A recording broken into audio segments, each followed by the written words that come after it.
이런 내용들이 뉴스로 나오고 있는 와중에 대통령실 발로 여러분들의 관심을 끌었던 것은 결국 또 인사 관련된 뉴스들이 있었던 것 같습니다. 인사를 보면 우상호 전 의원이 정무수석, 그리고 이규현 전 JTBC 사장이 홍보소통수석, 그리고 이제 논란의 민정수석에는 오광수 변호사. 뭐 이게 이재명 대통령과는 연수원 동기라고 알려져 있고 검사로 재직하는 동안은 특수부에서 주로 활동을 했다. 그래서 바로 이 특수부 그리고 검사라는 단어에 많은 분들이 우려를 표했다 이렇게 설명하는 게 맞을 것 같아요. 그럼에도 불구하고 대통령실에서는 그러니까 결과적으로 검찰개혁이라는 걸 하는 것에 있어서 민정수석의 롤이라는 게 어느 정도인지 우리는 인지하고 있고 또 이 오광수 내정자도 이제 수석 되실 분도 그런 부분에 있어서는 충분히 의지를 표명했다라는 설명을 또 했더라고요. 이 인사는 어떻게 평가들 하시는지요? 일단 정무수석 인사는 일단 이제 강훈식 비서실장이 훨씬 더 어리잖아요. 그렇죠. 선수도 낮고 예. 그 나이도 한 10살 어리고 11살 차이 네. 납니다. 예. 근데 이 우수석을 임명한 것 자체가 그 일이 되게 하는 인사를 하겠다. 그러니까 사실 우수석이 예전에 박근혜 전 대통령 그 탄핵 국면에서 원내대표를 하면서 그 새누리당 의원들 설득하고 이제 그런 굉장히 소통을 하면서 그 탄핵을 이끌어낸 장본인이기도 하거든요. 그리고 이제 그거를 받아들였다는 것도 저는 좀 놀랍기도 해요. 어떻게 보면 정말 재능 기부가 아닌가. 그러니까 이게 자기보다 실장을 해도 사실 시원찮은 그 이력과 경력을 갖고 있는데 정무수석을 그러니까 실제로 일을 하면서 그 소통을 하고 이 정부의 성공을 위해서 일을 하겠다라는 의지가 사실 좀 보였고 그러니까 임명한 사람이나 받아들인 사람이나 굉장히 좀 의미가 있다고 생각이 들고요. 그 정무나 소통 쪽은 정말 전문성, 그 일을 하는 사람 그렇게 임명을 한 것 같고 또 정책 쪽은 이제 그 정책 실장이 지금 김용범 전 기재부일처관인데 관료 출신이지만 그러니까 그런 전문성이 있고 또 교수 출신으로 뒷받침하고 해서 거기는 이제 안정.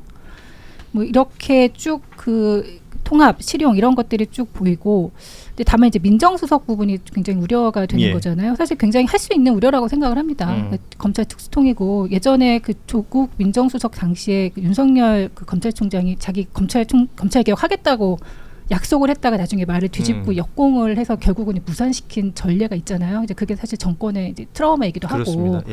근데 이번에도 사실 유사하게 그런 것들이 좀 진행되지 않을까 하는 우려가 상당히 있을 수밖에 없고 또 검찰의 특수성이 있고 하니까. 근데 이런 우려 자체를 오수석이 알고 있으니까 또 굉장히 또 조심을 할 수도 있겠다는 생각이 들고 또 이제 검찰 개혁의 주무를 민정수석이 하느냐 이제 그건 또 아니라고 이재명 대통령이 그 여당 지도 만찬에서 얘기를 했잖아요. 그런 걸 보면 좀 이제 업무 분담이 법무부 장관으로 좀 약간 무게추가 갈 수도 있고 좀 그 역할이 예전에 민정수석의 검찰 개혁을 주도했던 그 역할에서 조금 좀 달라질 수도 있겠다라는 생각을 좀 그러면 듭니다. 자연스럽게 법무부 장관 인선이 굉장히 관심사가 될 수밖에 없는 거죠. 혹시 하마평에 오르는 분들 들으신 거 있으세요? 아니 뭐 언론에는 뭐 여러 사람들이 많이 나오고 있어요. 오늘 뭐 중앙일보가 여러 사람을 언급을 했던데 너무 여러 사람 언급했던데. 그러니까요. 굉장히 많은 사람을 이제 뭐 얘기를 했더라고요. 그래서 뭐 이건태, 박균택, 소병철, 뭐 조은석 감사위원 뭐 이렇게 나오고 또 이제 윤호중 의원은 초반부터 밧대 형태로 기자들 사이에서 떠돌아다녔는데 실제로는 여기 없는 사람이 될 가능성이 매우 높다라는 얘기가 나오는데요. 비법조인 출신의 법무부 장관 얘기들을 하잖아요. 근데 비법조는 아닐 것 같아요. 네, 법조 출신인데 뭐 검판사는 아닌. 검판사는 아닌. 네, 뭐 이런 뭐 변호사 정도. 뭐 그런 정도가 아니면 뭐 대학의 교수라든지. 뭐 그럴 수도 있고요. 근데 중요한 것은 검찰 개혁을 세게 할 사람. 그러니까 오광수 수석으로 논란이 많이 됐기 때문에 법무부 장관은 확실하게 지지자들이나 민주당 당원들한테 시그널을 줘야 된다는 판단 속에서 좀 약간 저 사람으로 되겠어? 이런 사람 말고 센 사람 을 앉힐 가능성이 매우 높다. 이제 이런 얘기가 나오고 있고요. 그리고 이제 오광수 수석과 관련해서는 사람은 굉장히 점잖은 사람이다. 그런데 이 사람이 그 대통령의 뜻을 거스를 정도의 어떤 강단 이런 게 있는 분은 아니다. 그러니까 이제 시키면 시키는 대로 다 할 거다. 이제 이런 거예요. 그래서 그 대통령의 뜻을 거스르지 않을 사람이라는 거를 알아서 아마 천거한 것이다. 이제 이 얘기가 나오고 있고요. 이제 다만 그 여권 일각에서 문제 삼는 것은 윤석열, 윤대진, 오광수 이렇게 한 팀이었기 때문에 그러니까 박근혜 때 이제 이분이 이제 2015년에 검찰 그만두거든요. 네. 그리고 나서는 이제 지금은 이제 대류가주에 있는데 여기가 주로 전관의 근거지고 예. 대체로 보수적인 로펌이에요. 그리고 국민의힘 출신들이 많이 있어요. 그 유명한 김재원 최고 그분이 여기 출신입니다. 그래서 어쨌든 이제 이런 것 때문에 이제 오광수 자체는 괜찮은데 오광수를 둘러싸고 있는 제 세력들이 뭐 흔들릴 수밖에 없게 만드는 거 아니야라는 의심이 좀 있는 건데 이제 핵심은 어찌됐든 그 대통령의 뜻을 거스를 수 없고 참모기 때문에 이분은 뭐 석 달 하다가 다른 사람으로 바꿔도 된다. 뭐 이런 정도의 생각이 있어요. 차기는 아무개 시키자 뭐 이런 얘기를 이제 민주당 쪽에서 하는 사람도 있고. 인사청문회가 있거나 그런 자리가 아니니까. 그렇습니다. 근데 중요한 것은 오광수보다 이진수다. 지금 이제 법무차관으로 오늘 중앙일보가 단독 보도한 대검 형사부장인데요.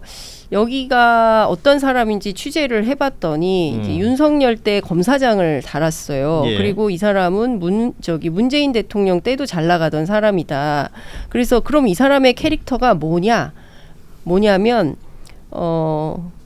그러니까 윗사람한테 잘 보여서 출세하는 스타일이다. 근데 문제는 뭐가 있냐면 정권 초반에는 굉장히 협력적으로 가겠지만 일정 정도 시간이 지나가면 여러 정보들을 공유하게 될 거고 이 정보가 쌓이면 이걸 가지고 검찰이 힘을 쓰려고 할 수가 있는데 박형철 비서관 아시죠? 네. 문재인 정부 때 이 케이스를 대입해 보면 딱 나온다. 그렇기 때문에 결국에는 그 이재명 정부의 어떤 검찰 개혁에 좀 안 좋은 방향으로 부메랑을 끼칠 가능성이 매우 높다. 그래서 반대로 얘기하자면 이건 속도를 굉장히 붙여야 된다라는 얘기가 될 수 있잖아요. 그렇죠. 예. 그리고 이제 여기에 또 한 사람이 나오는데 지금 남부지검장 하는 이제 신흥석 검사장이에요. 근데 이 사람하고 그러니까 오광수, 이진수, 신흥석 등이 함께해서 뭐 검찰 뭘 하고 있다. 그래서 취재해 보니까 신흥석 검사장은 뭐 펄펄 뛰고 나는 그런 적이 없고 나 오광수 알지도 못하는데 기자들 제발 그런 얘기 좀 하지 말고 하여튼 취재는 세게 하고 있어요 검찰 기자들이. 근데 어쨌든 그 얘기가 좀 나오고 있고 지금 이제 신흥석 검사장 같은 경우에는 지금 저 누굽니까? 저 검찰총장. 심우정한테 보고도 안 하고 건진 수사 드라이브를 걸고 막 이랬던 사람이어서 여기 이제 뭐 다이아 목걸이 뭐 이쪽 그렇습니다. 아닙니까? 다이아 뭐 샤넬백 다 여기서 나온 거거든요. 그래서 근데 재밌는 게 신흥석 검사장이 윤석열하고 술자리를 하면 항상 끝까지 제일 마지막까지 남아서 다 받아주는 사람이었다는 거예요. 그러니까 이런 사람들이 또 잘 나가기 시작하면 검찰에 주는 시그널이 뭐냐면 야 한직에 갈 수 있는 사람들이 이거 전부 희망을 갖게 됐다. 이러면 곤란한 거다. 이러면 검찰 개혁 안 된다. 그래서 어떤 얘기가 나오냐면 법무부하고 국회를 중심으로 해서 입법을 서둘러야 된다. 그러니까 검찰을 빠르게 해체하는 작업으로 돌입해야 된다. 그렇게 해서 이러저러한 이슈들이 생기지 않도록 세게 초반에 달려야 한다. 이런 얘기가 나옵니다. 예. 그러니까 이게 결국 그 검찰 개혁이라든지 뭐 사법 개혁 역시도 마찬가지고 제도로 하는 거다라는 말씀을 대통령께서 하셨다는 거 아니에요? 그러니까 누군가 뭐 민정수석이라는 자리가 어떻게 하는 것이 아니라. 네네. 예. 그러니까 저는 일단은 대통령의 인사권을 존중해야 된다고 생각해요. 그러니까 대통령께서 충분히 저는 검토하셨을 거라고 생각하고 이런 안팎의 우려가 있음에도 이제 임명을 했다라는 것은 그럴 만큼의 확신이 있다라는 생각이 들고요. 그리고 저는 개인적으로 이 어떤 검찰 개혁을 하거나 그러니까 어쨌든 이 기득권 카르텔을 흔든다라고 했을 때는 사실 여러 가지 조직에 대한 정보와 이해와 그립감이 좀 있어야 이거는 성공할 수 있는 것 같아요. 그러니까 검찰 내부를 좀 알아야 한다. 의지로만 되는 일은 아닌 것 같아요. 사실 이제 문재인 정부 때 그런 아쉬움이라든지 여러 우려들이 터져 나왔던 것도 그 대목이었던 것 같고 그래서 저는 사실 오히려 이 검찰 출신의 인사가 더 잘할 수도 있을 것이다라는 생각도 들어요. 근데 이제 검찰 개혁뿐 아니라 여기가 인사 검증을 이제 하게 되잖아요. 그렇겠죠. 그러니까 과거에 민정수석이 중요한 역할이니까요. 예. 하고 예전 이제 윤석열 정부 때 그거를 뭐 법무부 한동훈한테 맡기고 이렇게 쪼갰던 건데 이게 다시 대통령실로 이관이 되는 건데 그거를 하다 보면 이제 여권 인사들의 중요한 정보 같은 것들이 들어올 수밖에 없어요. 거기에 집중될 수밖에 없고. 정말 믿을 수 있는 사람이 아니면 그 정보가 사실 넘어갈 수 있거든요. 예, 검찰 쪽으로 넘어갈 수 있고 그게 나중에 역공을 할 때 빌미로 작동을 할 수도 있고 해서 굉장히 좀 걱정되기는 할 것 같아요. 그 부분은 좀 살펴봐야 될 것 같습니다. 그 오광수 민정수석 관련해서는 그 대단히 재밌는 부분이 하나 있는데 여러 우려가 있다라고 말씀드렸잖아요. 국민의힘 야권에서는 단 1의 우려도 없습니다. 민주당 혹은 조국혁신당 내에서 일부에서 지금 얘기가 많고 민변이라든지 참여연대 시민사회단체에서도 우려하는 목소리들이 있었는데 어찌됐건 뭐 수석이 지명이 되고 진행이 되고 아 목이 왜 이렇죠? 예. 이런 상황에서 대통령의 다음 인선, 그러니까 법무부 장관 인선이라든지 이런 부분에 더 큰 관심을 가지고 또 볼 필요가 있겠다라는 생각이 듭니다. 그리고 앞서 잠시 언급을 했었지만 대통령실에서 오늘 경호처에 대통령 경호처 본부장급 5명을 대기 발령 조치를 했습니다. 이 내용은 새 정부가 들어선 데 따른 인적 쇄신과 조직 안정화를 위한 조치이고 이재명 대통령이 강조해온 열린 경호, 낮은 경호의 실행이다. 그러니까 대기 발령한 인사들은 그 체포영장이 집행될 당시에 뭐 적극적으로 방해를 했다라고 말할 수도 있을 것이고 아니면 방관 혹은 책임 회피한 인사라는 이 평가와 얘기들이 나온단 말이죠. 이게 박관천 경호차장이 들어갔잖아요. 네. 경호처장도 이제 황인범 3사 출신의 사성장군 출신이 들어갔고 그러면 이게 경호처의 분위기가 바뀐다. 왜냐하면 경호처에서도 오늘 입장 낸 게 있어요. 네. 예, 뭐 과거가 부끄럽다 이런 얘기를 했던 부분이 있었어요. 이렇게 되면 경호처가 쇄신된다. 이런 시그널을 확실히 주는 것 같습니다. 그렇죠. 지금까지와는 전혀 다른 경호를 한다라는 것이고요. 사실 박관천 경정이잖아요. 예, 전 경정, 전 청와대 행정관 이렇게 알려져 있는데 이분이 야인으로 10년이 넘었어요. 그리고 이제 다시 경호처로 들어간 상황인 거거든요. 그래서 들어가서 아마 초반부터 뭐 그런 얘기가 돌았어요. 박관천 경정 들어가서 경호 분위기가 상당히 많이 바뀔 거다. 세게 혁신한다. 예. 뭐라 그랬더라? 단어가 지금 생각이 잘 안 나는데 하여간 그 지금까지와는 전혀 다른 방식의 이제 경호를 한다라는 거여서 지금 상황에서는 제가 보기에는 뭐 경호처 그 5명에 대해서 그 처분한 것 말고도 이후에도 더 세게 그 개혁 드라이브를 걸 것 같아요. 예. 이게 인적 쇄신인데 그거 말고 이제 경호처 자체에 대한 그 조직에 대한 쇄신, 그러니까 인적 쇄신뿐 아니라 이제 제도적인 것도 사실 중요하거든요. 예. 그러니까 지금은 대통령이 그냥 경호처장 임명하고 그 조직의 정권을 사실 대통령이 갖고 있기 때문에 그렇죠. 보통 이제 권력은 대통령과의 거리와 이제 밀접하다고 얘기를 하잖아요. 가까울수록 사실 그 사람이 갖고 있는 권력이 이제 커지는 건데 그렇게 치면 경호처는 거의 매일 밀접하게 이제 초밀착 경호를 하기 때문에 하려고 들면 굉장히 많은 큰 권력을 남용을 할 수가 있습니다. 예전에 뭐 차지철이나 장세동이나 이제 그런 전력이 있고 사실 뭐 김용현도 그렇게 보는 게 맞죠. 그러니까 사실 지금까지는 권력자가 어떻게 활용하느냐 이런 걸로 선의액이 돼서 그 역할을 제어를 했던 건데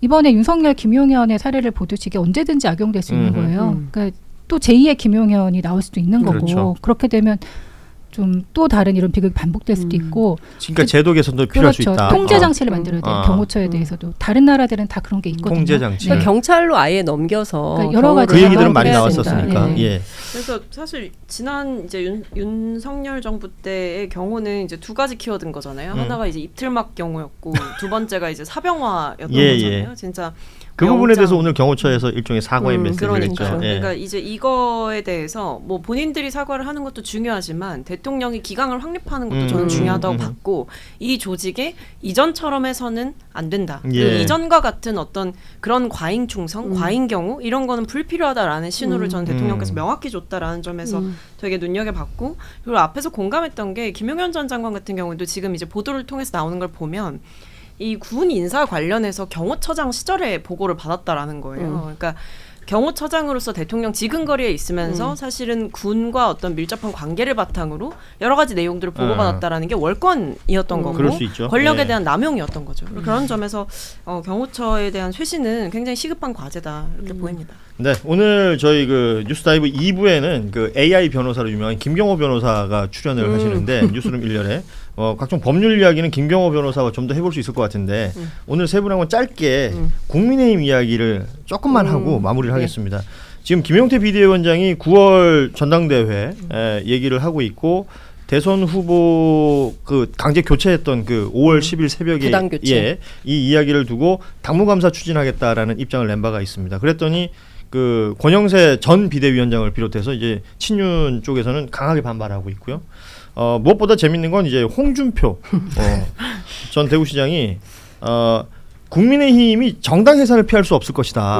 뭐 이런 얘기들까지 함께 하고 있습니다. 지금 국민의힘 상황은 어떻게 정리가 돼야 된다고 보십니까? 여기에 뭐 김문수 전 후보도 자신의 또 몫을 찾으려고 하는 것처럼 보이고요. 그 홍준표 시장이 옳죠. 네. 정당 해산. 아니 실제로 그 국힘 패널들을 만나보면 그런 얘기를 한다는 거예요. 그 우리 당 빨리 그 민주당이 나서서 법무부 장관이 그 정당 해산 심판 빨리 위헌정당 심판 했으면 좋겠다. 패널이라는 건 그 현역 의원들인가요? 아니면 그 뭐 이제 관계자들 있지 않습니까? 주변에 우리가 그냥 보면 알만한 분들 그런 분들이 그런 얘기를 한다는 거예요. 그러기도 하고 또 동시에 빨리 그런 사람들이 청산 정리가 되어야 속간해야 된다. 이제 이런 얘기를 한다는 거니까 뭐냐면 지금 사실상 자중질환 상태인데 친윤 친한에다가 친김까지 생겼잖아요. 그러니까 사실상 이제 크게 보면은 이제 3파전이 펼쳐지고 있는 것이고 어느 누구도 지금 이 내가 당권을 놓으면 큰일 날 것 같아. 그래서 오늘 보니까 김기현 의원이 뭐 원내대표 세상에 또 원내대표를 하는 경우는 난 못 봤어요. 한 번 하면 지나가는 겁니다. 거기는 이제 김 어게인 되는 거네요. 아니 그러니까 지금 이미 정상성을 잃었어. 이거 왜 급하게 지금 나오고 있습니까? 지금 이제 김용태 비대위원장이 스텝을 격하게 밟으니까 이거 끊어놔야 되겠다 싶어서 자기가 출사표를 던지고 이제 16일 날 원내대표 선거를 한다는 건데 저는 만약에 그 김 어게인으로 선택을 한다면 이 당은 진짜 희망이 없는 거죠. 이렇게 되면 내년 지방선거에 또 별 볼 일 없게 되고. 그 지방선거를 앞두고 뭔가를 해야 된다는 그 의지는 있는 것 같은데. 그게 그럴 수밖에 없는 게 의원들은 공천이 자기 목숨줄이잖아요. 그러니까 지방선거를 해서 그 지역을 장악을 해야 그 다음 공천이나 이런 그 뭐 되는 데까지 자기가 당선되는 데까지. 그래서 그 영남권 의원들하고 나머지 의원들이나 당직자하고 다른 거예요. 이해관계가 다른 거예요. 그렇죠. 그리고 일단은 어제 김용태 위원장이 이제 5가지 개혁 과제를 발표를 했지만 일단 너무 늦었고 심지어 그것도 의결이 안 될 가능성이 훨씬 더 높죠. 비대위원들이 다 사퇴를 해버렸으니까. 그러니까 결국은 이제 원내대표 선거를 가지고 차기 지도체제 이런 것까지 논의를 해야 되는데 지금 뭐 장 기자님 말씀하셨지만 아사리판이잖아요 지금. 야, 우리 최종 위원이 아사리판이야. 표준 아니에요? 그러니까 그렇게 네. 상황이 있고. 그러니까 그거는 이제 좀 정말 답이 있는지 없는지도 사실 좀 확인을 해봐야 되겠으나 그건 정말 좀 팝콘 가게죠 일단. 근데 사실 이런 방식으로 돌아가면 뭐 비대위를 하든 전당대회를 하든 저는 결과는 똑같은 걸로 보고. 그 인물들이 돌고 돈다면. 그렇죠. 도루마무죠. 도루마무. 윤석열 전 대통령 때랑 뭐 비슷하다고 봅니다. 그리고 제일 중요한 게 그 위헌정당 심판 그거는 굉장히 좀 민감하게 봐야 되는 것 같아요. 그러니까 실제로 추경호 당시 원내대표가 계엄 때 그거 계엄 해제 의결을 방해한 거 아닙니까? 그 의원들을 다 당사로 직결시키고 그거는 내란 특검에서는 그 역할을 반드시 규명을 해야 돼요. 그리고 정말 그거는 위헌정당 통합진보당은 그냥 음모를 얘기만 했다고 해서 해산됐잖아요. 그렇습니다. 여기는 실제 내란에 동조한 거기 때문에 그 실제로 그 해산 사유가 되고 또 내란과는 좀 다르지만 그 후보 교체 파동도 그거 헌법에 정확하게 위배된 거잖아요. 그 민주적으로 운영을 해야 된다라는 헌법의 그 조항을 어겼기 때문에 그거는 누가 봐도 지금 국민의힘은 위헌정당의 혐의를 스스로 계속 쌓아가고 있고 결국은 어떤 식으로든 그거에 대해서 결론이 나야 될 것 같습니다. 그러니까 지금 국민의힘은 이게 본인들의 집이 불에 타고 있는데 이제 불을 다 같이 끌 생각은 안 하고 그 불타는 집에서 그 보석을 훔쳐서 나올 생각만 하는 사람들만 있어요. 그러니까 도둑질하려고 생각하는 사람들만 있고 뭐라도 이렇게 좀 훔쳐가 보려고. 지금 보면 사실 뭐 체제에 대한 얘기를 하는 것도 중요하지만 결국에는 성찰과 반성이 먼저 아니겠습니까? 근데 지금 보면 또다시 권력 경쟁이고 비대위원장을 약간 견제하고 비판하고 아니면 또 뭐 전당대회를 나와서 뭔가 당권을 먹겠다고 하는 사람들은 또 거기에 뭔가 힘을 싣는 모양새고 그러니까 결국에는 또 밥그릇 싸움이고 이해관계의 다툼인 거예요. 그러니까 이런 정당에서 어떻게 희망을 찾을 수 있겠느냐 국민들이. 그러니까 이거를 생각해야 되는 건데 계속 뭐 9월 전대 뭐 몇 월 전대 이 얘기만 계속 논란되는 게 저는 되게 지엽적이다 이런 생각이 들어요. 선거법 위반으로 만약에 이제 그 허위사실 유포와 관련해서 유죄 판결을 받으면 당사도 다 뺏기게 되잖아요. 국민의힘 입장에서는. 그러면 그 돈도 상당히 심각해지 400몇 억을 토해내야 되는 거니까. 근데 그런 측면에서 보면 이 사람들 굉장히 급한 사람들이에요. 그런데 이제 한가하게 그냥 거리에 풀을 뜯고 있는 방식으로 서로 내가 풀을 더 많이 가져가면 그걸로 한 끼 정도 먹고 살 수 있어. 이제 이런 식의 정치를 하고 있는 건데 이미 국민들의 눈밖에 난 지는 오래됐고 그리고 추경호 원내대표는 제가 목격자예요. 그날 밤에 저는 국회를 빠져나가는 걸 봤습니다. 봤어요. 예. 그러니까 당사 갔다가 다시 또 왔잖아요. 국회를 왔다가 국회에서 나가는 그 시간에. 그렇죠. 예. 아무튼 뭐 그때 정황을 보자면 우원식 의장과의 통화에서 해제 의결을 30분 늦춰달라라는 얘기를 했다는 것도 확인이 되는 맞습니다. 것이고 그런 일련의 과정들이 어떤 식으로 진행됐는지 그리고 이미 본회의장 근처에 있는 의원들을 당사로 다시 데리고 나간 얘기들도 있기 때문에 이런 것들 다 확인해야 될 부분이라고 보여지고요. 관련해서 이제 국민의힘은 차기 원내대표가 누가 되느냐에 따라서 당이 어떤 식으로 돌아갈 것인지 정리가 될 것 같습니다. 그런 의미에서 뭐 김기현 의원 얘기하셨지만 누가 또 출마를 할지 이런 것들도 좀 지켜보시면 좋을 것 같습니다. 그리고 친윤, 친한, 친김 누구랑 친하다는 건지 잘 모르겠어요. 저는. 근데 이런 프레임도 이제 지겨워요. 예, 알겠습니다. 노관심입니다. 네. 자, 오늘 1부 뉴스 함께했던 정치꾼 도시 여자들은 이렇게 마무리하겠습니다. 함께해 주신 세 분, 장윤선 기자, 최희정 의원 그리고 박선민 전 최고위원 세 분께는 여기서 인사 나누겠습니다. 고맙습니다. 네, 감사합니다. 감사합니다.